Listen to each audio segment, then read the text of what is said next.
to log in to Betterment on the website. Hi everyone, I'm here to assist you today. Without any delay, let's jump right in. First, open Betterment's website. Here, click on Login at the top right corner of your screen. After you've clicked on Login at the top right, it will lead you to this page. Here, enter your email and password. Then, click on Verify You Are Human.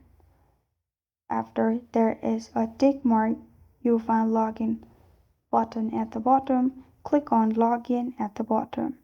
And after you click on Login at the bottom, you will be logged into your Betterment account. You can scroll through it and see what you can do in this website.